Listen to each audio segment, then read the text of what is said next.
Bom dia a todos, e hoje nós iremos ver a passagem do Mar Vermelho, que se encontra no capítulo 14 do livro do Êxodo. Em nome do Pai, do Filho e do Espírito Santo. Amém. Divino Espírito Santo, iluminai-nos. Divino Espírito Santo, iluminai-nos. Divino Espírito Santo, iluminai-nos. Nossa Senhora, sede da sabedoria, rogai por nós. E localizamos aí neste pequeno mapa a passagem que os israelitas fizeram do Egito para a península do Sinai. No versículo 1 do capítulo 14, o Senhor disse a Moisés: Dize aos israelitas que mudem de direção e venham acampar diante de Piairote, entre Magdol e o mar, defronte de Ebeel-Sefon. E exatamente no mapa nós encontramos essas localidades, que se encontram exatamente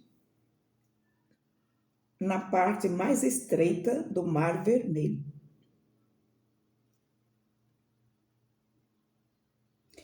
E os israelitas obedeceram. Quando se anunciou ao rei do Egito que o povo tinha fugido, o coração do faraó e de seus servos voltou-se contra o povo. Que fizemos? Disseram eles,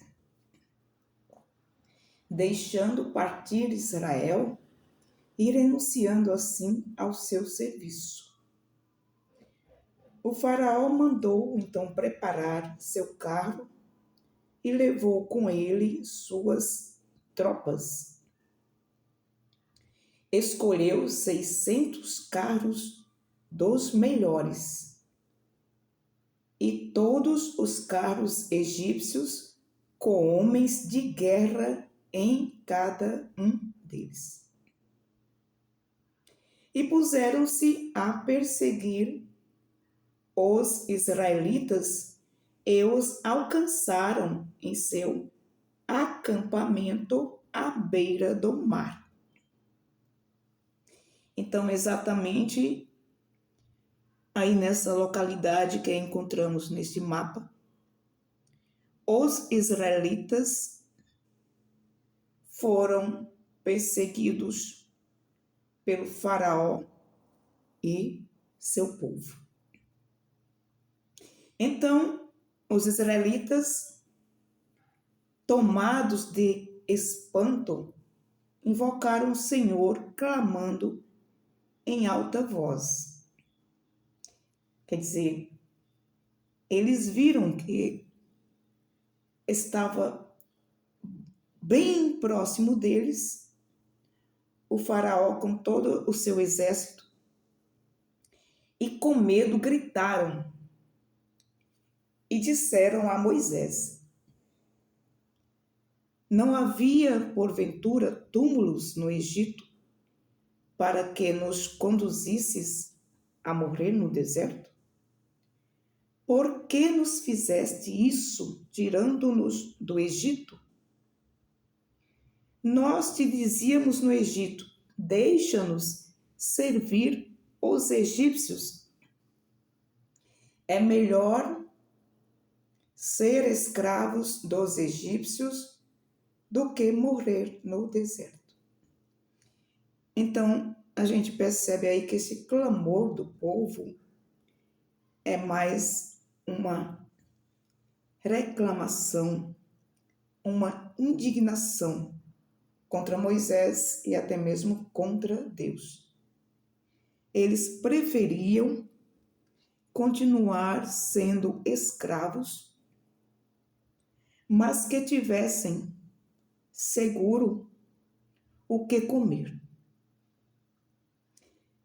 Essa situação ela se repete de geração em geração.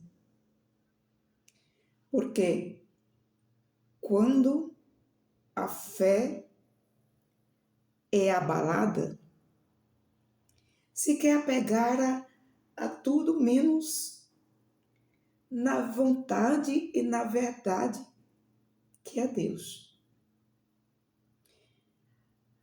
E no versículo 13, Moisés respondeu ao povo: não tenham medo, tende ânimo, e vereis a libertação que o Senhor vai operar hoje em vosso favor.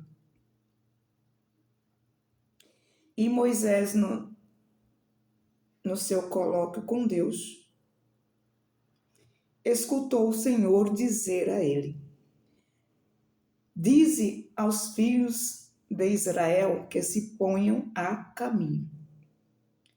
E tu levanta a tua vara, estende a mão sobre o mar e fere-o.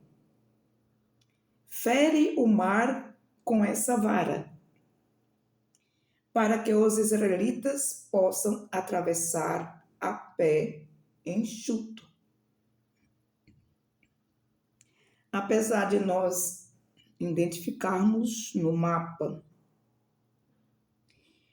que a travessia dos israelitas aconteceu na localização mais estreita do Mar Vermelho,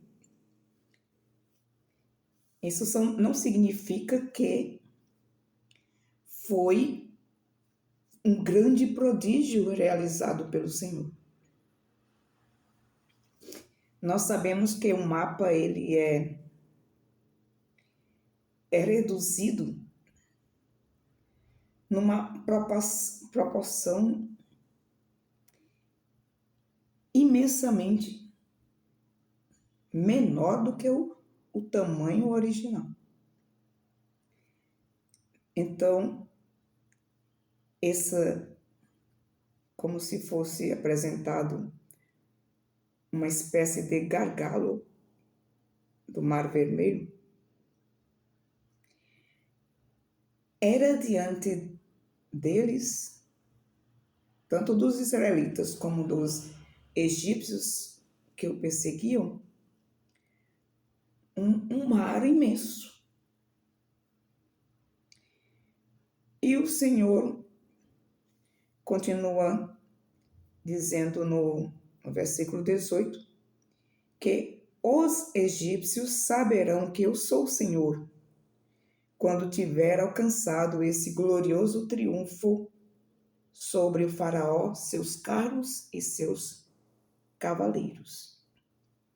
E exatamente aconteceu. Moisés estendeu a mão sobre o mar e o Senhor fez o mar recuar com um vento impetuoso que veio do Oriente e soprou a noite inteira. E o mar, aquela parte em que seria atravessado pelos israelitas, se pôs a seco. As águas se dividiram e os israelitas desceram a pé enxuto no meio do mar. Que maravilha, né? O Senhor é um Deus de promessas, é um Deus fiel. E Ele cumpre sempre o que prometeu. Essa realização, esse prodígio de Deus para nós é um sinal de que o Senhor realiza sempre maravilhas. E a maravilha maior que o Senhor realizou foi enviando o seu próprio Filho para se entregar por nós, morrer por nós e nos libertar, não do Egito, não de um faraó, mas muito mais importante, nos libertar da escravidão do demônio e da morte eterna. Louvado seja nosso Senhor Jesus Cristo e sua mãe, Maria Santíssima.